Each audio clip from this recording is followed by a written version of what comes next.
DNA के इस विश्लेषण की शुरुआत से पहले आज हम आपसे विज्ञान के कुछ सामान्य से सवाल पूछेंगे। जैसे सवाल है, क्या आप जानते हैं कि हमारी आकाशगंगा का नाम क्या है? और क्या आप ये जानते हैं कि हमारी आकाशगंगा में कितने तारे हैं? जवाब बताइए। चलिए मैं बताता हूं। हमारी आकाशगंगा का नाम मिल्की वे है और इसमें करीब 100 अरब तारे मौजूद हैं। जरा सोचिए, 100 अरब। अच्छा, अब जरा और आगे बढ़ते हैं।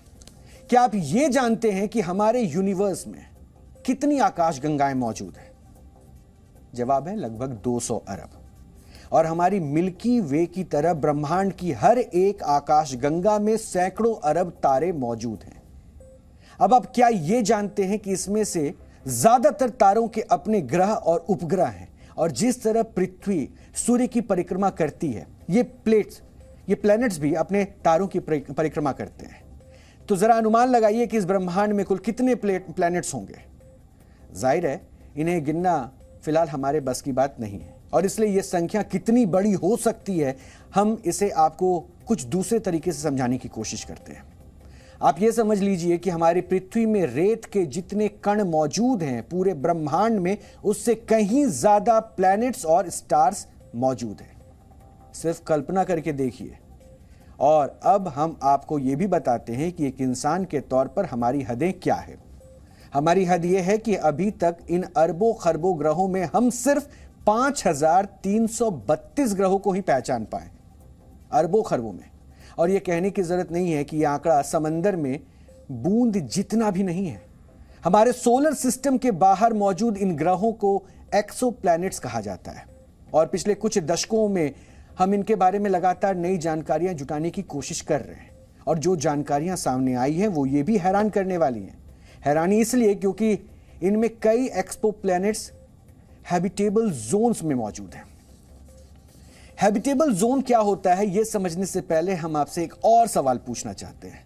अब सवाल यह है कि अगर पृथ्वी पर जीवन मौजूद है तो इसकी सबसे बड़ी वजह क्या है? मैं बताता हूं। पृथ्वी पर जीवन की मौजूदगी की सबसे बड़ी वजह है सूर्य से इसकी दूरी, क्योंकि हमारी पृथ्वी सूर्य से ना तो ज्यादा दूर है और ना ही ज्यादा करीब है। इसलिए पृथ्वी ना तो नेपच्यून और यूरेनस की तरह ज्यादा ठंडी है और ना ही बुध और शुक्र की तरह ज्यादा गर्म। और इसी वजह से पृथ्वी में पानी तरल अवस्था में मौजूद है। और जैसा कि आप जानते हैं कि अगर पृथ्वी में जीवन है तो इसकी सबसे बुनियादी वजह जल का तरल अवस्था में मौजूद होना ही है। लेकिन अब इसी तरह ऐसे कई एक्सोप्लैनेट्स का पता चला है जो पृथ्वी की तरह हैबिटेबल जोन में मौजूद है, और इसलिए वैज्ञानिक इन ग्रहों में भी जीवन मौजूद होने की संभावना जता रहे हैं। तो ये तमाम बातें तो आपने जान ली, लेकिन अब आप ये सोच रहे होंगे कि आखिर मैं आपको स्पेस साइंस पर लेक्चर क्यों दे रहा हूं। दरअसल मैं कोई लेक्चर नहीं दे रहा हूं, ये मैं आपको साफ कर दूं। मैं सिर्फ कुछ सवाल दोहरा रहा हूं, और सवाल यह है कि क्या हमारी पृथ्वी के अलावा भी कहीं जीवन है, और क्या एलियन कोई कल्पना नहीं है बल्कि सच्चाई है। यह सवाल इसलिए क्योंकि अमेरिकी रक्षा मंत्रालय पेंटागन की जो नई रिपोर्ट आई, और इस रिपोर्ट की कॉपी भी मैं अपने साथ लेकर इसलिए आपको बता रहा था, वो कुछ यही बताती है। यह रिपोर्ट यही बता रही है, और इस रिपोर्ट में यानी पेंटागन की इस रिपोर्ट के अनुसार एलियंस ना सिर्फ मौजूद हैं बल्कि वो हम पर नजर भी रख रहे हैं। और पेंटागन के एक सीनियर अधिकारी और हार्वर्ड यूनिवर्सिटी के जाने माने वैज्ञानिक एवी लोएब ने दावा किया है कि हमारी पड़ोसी आकाशगंगाओं में कई एलियन स्पेसशिप मौजूद हैं। और जिस तरह हम चांद और मंगल में अपने मिशन और यान को भेजकर अपनी जानकारियां इकट्ठा कर रहे हैं, उसी तरह ये एलियंस भी हमारे अपने वो छोटे छोटे यानों के जरिए हम पर निगरानी रख रहे हैं, और हमारे बारे में वो भी जानकारी जुटाने की कोशिश कर रहे हैं। इन दस्तावेजों में ऐसा दावा है, और ये दावा उन्होंने स्पेस में मौजूद एक अजीबोगरीब चीज को देखने के बाद किया है। सिगार के आकार का ये अननोन ऑब्जेक्ट वर्ष 2017 में हमारे सौरमंडल से होकर गुजरा था।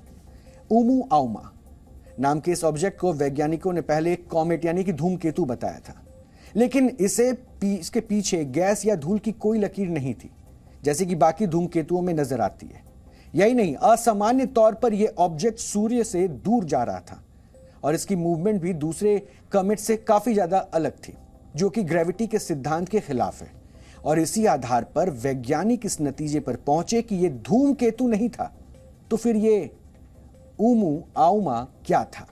उमू आउमा साइंटिस्ट एवी लोब के अनुसार यह कोई उल्का पिंड या धूमकेतु नहीं बल्कि एलियन स्पेसशिप था। बात सिर्फ इतनी ही नहीं, क्योंकि यह उस सनसनीखेज रिपोर्ट का एक सिर्फ छोटा सा हिस्सा है। क्योंकि ओumuamua के नजर आने से 6 महीने पहले एक करीब 1 मीटर चौड़ा उल्का पिंड पृथ्वी से टकराया था। लेकिन अब कुछ वैज्ञानिकों का अनुमान है कि यह कोई उल्का पिंड भी नहीं था बल्कि यह एलियंस का कोई प्रोब यानी कि छोटा मिशन हो सकता है, जिसे इसी ओumuamua नाम के मदरशिप से भेजा गया था। यानी पेंटागन की इस ड्राफ्ट रिपोर्ट के अनुसार ओumuamua एलियंस का एक ऐसा मदरशिप हो सकता है जो छोटे छोटे कई मिशन पृथ्वी की तरफ भेज रहा है। और एवी लोब के अनुसार यह हो सकता है कि एलियंस ने यह प्रोब हमारी पृथ्वी को एक्सप्लोर करने के लिए भेजे हो, ताकि वो हमारे बारे में ज्यादा से ज्यादा जानकारियां जुटा सके। हालांकि यह रिपोर्ट तैयार करने वाले वैज्ञानिक एवी लोब के अनुसार जरूरी नहीं है कि यह स्पेसशिप जिस एलियन सभ्यता ने भेजी हो वो जिंदा ही हो, क्योंकि ऐसा अनुमान है कि ओumuamua नाम का यह पिंड करोड़ों वर्ष पुराना हो सकता है और यह भी संभव है कि इसे पृथ्वी के जन्म से पहले मिशन पर रवाना किया गया हो। हालांकि पेंटागन की इस ड्राफ्ट रिपोर्ट में जो दावे किए गए हैं उसमें अच्छी तरह जांच अभी उसकी होनी बाकी है और इसलिए इस रिपोर्ट में कितनी सच्चाई है यह दावे के साथ नहीं कहा जा सकता है। ऐसे किसी मदरशिप को जो डिटेक्शन से बाहर हो, जिसको कि हम देख ना पाए, वो ऐसे ही किसी दूरी पर सूर्य से स्थापित हुआ होना चाहिए। वो सूर्य के ऑर्बिट में उसको होना चाहिए और अगर वो सूर्य की तरफ बढ़ रहा है तो ओumuamua की तरह से ही उसको हाइपरबोलिक ऑर्बिट में सूर्य का चक्कर काट के निकल जाना होगा। तो ऐसी तो कोई डिटेक्शन अभी है नहीं। दूसरी बात यह है कि वो अपने ग्रह से संपर्क कैसे करेगा? उसको रेडियो वेव्स के जरिए ही वो अपने ग्रह को सूचना भेज सकता है। ये प्लैनेट पे लैंड होना है तो डायरेक्टली मदरशिप को नहीं लैंड करता है, मदरशिप से एक बेबी शिप निकल के वो लैंड करता है। वो बोल रहा है दैट इस तरह से भी हो सकता है दैट मदरशिप सन से बहुत दूर से सन को चक्कर काट रहा है, उससे छोटा छोटा प्रोब शिप मे बी उसमें एलियन नहीं होगा, टेक्नोलॉजी होगा, सेंसर वगैरह होगा, वो सेंसर सब आके इधर डेटा कलेक्ट करके उनको दे रहा है। इस तरह से पॉसिबल है, संभव है करके वो बोल रहा है। अगेन पेपर में ये नहीं बोल रहा है ये हो रहा है करके हमारा पास सबूत है करके नहीं बोल रहा है, ये संभव है।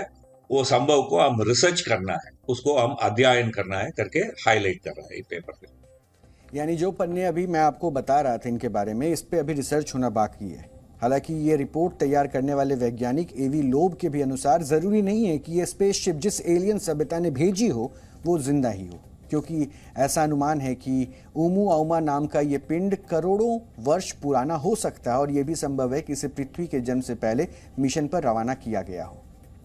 और जो अब नजर आया और इसके लिए अब दावे भी किए जा रहे हैं कि संभवतः ये एलियंस की मौजूदगी होने का आधार माना जा सकता है। Zee News।